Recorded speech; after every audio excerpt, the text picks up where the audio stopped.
Olá, sejam muito bem-vindos ao nosso vídeo de hoje. Continuando na série Os Quatro Temperamentos na Educação com os Filhos, a gente vai falar com os pais fleumáticos. Como eles se comportam, quais as características principais na relação com os filhos e o que a gente pode melhorar também a nossa relação. Então, fica comigo e até mais.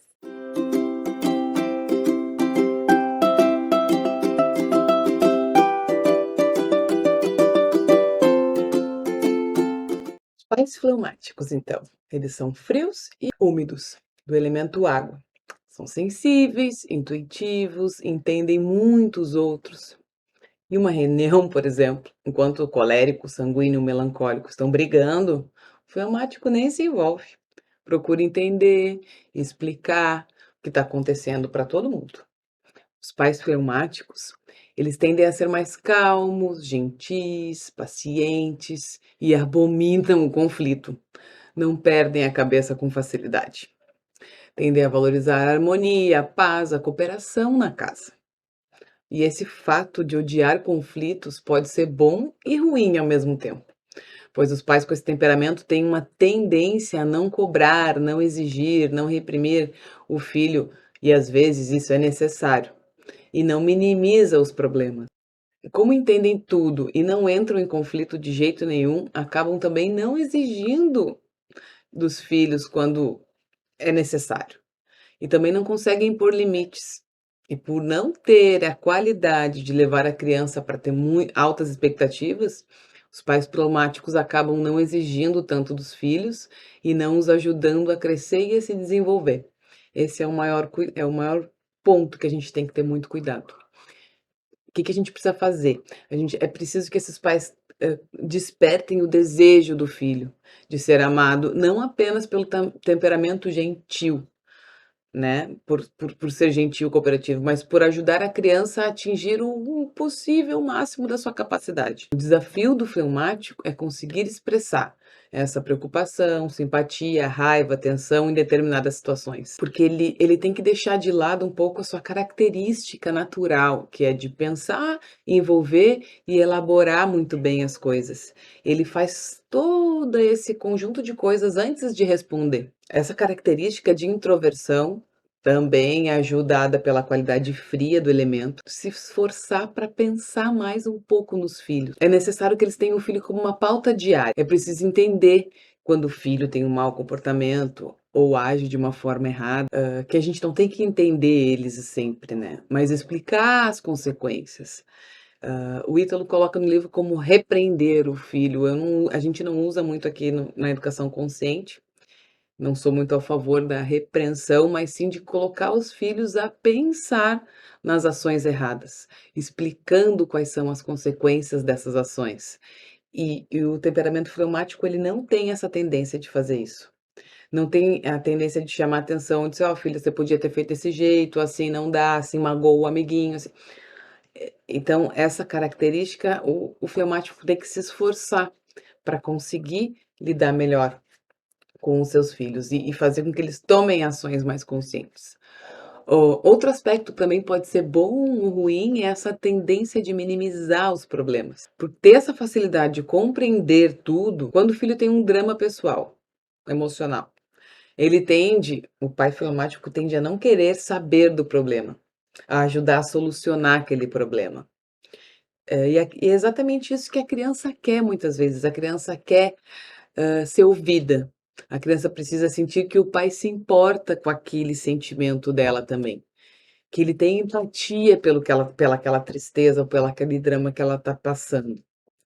Esse tipo de situação pode acontecer num relacionamento com um casal também. É muito bom ter um parceiro fleumático, pois é calmo, tranquilo, compreensivo, né. Por outro lado, é bem desafiador. Por quê? Por muitas vezes, a gente não sabe o que que nosso companheiro fleumático lá está sentindo. É, então a gente fica às vezes pensando: "Pô, mas eu tô aqui me doando, tá tudo bem, tá tudo tranquilo, mas eu não sei se ele tá gostando, se ele tá sentindo, se ele vai querer fazer outra coisa", porque o fleumático ele, assim, ele sente, depois ele condensa, elabora e muitas vezes não expressa, ou expressa depois de muito bem elaborado. E esse é o maior desafio do fleumático. É tentar colocar essa velocidade ao expressar as coisas que ele está sentindo, porque ele tem uma capacidade enorme de sentir, mas não tem a capacidade de expressar. Ele deve entender que é conveniente muitas vezes a gente conseguir expressar preocupação, raiva, tensão em determinadas situações. Por quê? Porque a gente tem que deixar a característica do pensar, do envolver, do elaborar muito as coisas de lado para conseguir ter uma reação mais imediata num momento que é necessário. Vamos supor, no caso da educação dos filhos mesmo. Muitos momentos a gente precisa ser rápido para conseguir educar um filho. Num momento que ele está fazendo aquela coisa errada, você precisa na hora mostrar que aquilo tem uma consequência, que aquilo machuca, que aquilo então é desafiador, né, para o fleumático corrigir a criança naquele momento. E a criança precisa muitas vezes ser corrigida no momento que as coisas acontecem, porque elas não têm essa capacidade de memória muito longa quando eles são muito pequenos. Então, essa é o ponto principal que o fleumático precisa trabalhar. O que a gente pode fazer, então, para ajudar o nosso filho a desenvolver essas competências, a não ficar desanimado? Porque muitas vezes esses filhos, eles acabam ficando um pouco desanimados porque, tipo, o pai não coloca desafios, não tem muitas expectativas, tá tudo muito tranquilo, muito calmo. Então a criança às vezes ela acaba se desanimando. E a gente tem que pensar muito nisso. O que o pai fleumático poderia fazer? Em pensar, em se colocar para si mesmo, iniciar se colocando metas um pouquinho maiores. Ah, eu queria tanto desenvolver essa coisa, mas no momento que ele vai fazer, ele se desmotiva. Então, quem sabe botar uma pitadinha ali de uma meta um pouquinho maior do que tu precisa fazer. Ou se colocar na situação de poxa, eu preciso desenvolver tal habilidade do meu filho. Meu filho é um filho colérico, não tem paciência com nada, explode o tempo inteiro, é uma agitação só. Eu preciso ensinar o meu filho, então, a ter um pouco de mais paciência, de resiliência. Quem sabe como que eu vou fazer isso?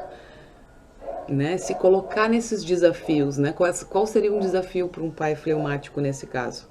Tentar mostrar o lado daquela raiva, aquela agitação colérica, como aquilo traz ansiedade, traz algumas sensações no corpo ruins, que a gente pode tentar resolver de outra maneira, mas ele tem que pegar, o fleumático tem que tentar pegar uma situação que aconteça na hora. Aconteceu ali, respirou um pouco com o filho, filho, vamos conversar, ó. Olha o que acontece com você quando você fica assim, com muita raiva, muito explosivo. Olha o que acontece com o teu corpo, olha como é mais tranquilo a gente talvez ter uma outra reação antes de responder dessa forma para as pessoas, para não ser tão reativo, para não magoar as pessoas. Então, ele conseguir tomar essa ação na hora, no momento. Então, se colocar esse desafio para o pai fleumático é muito bom. Se você tem alguma dificuldade de lidar com seus filhos, se você já conseguiu identificar qual é o temperamento do seu filho, coloca aqui para mim. A gente vai continuar essa série com as dúvidas que vocês forem trazendo, tá bom? Um grande beijo e até o próximo vídeo.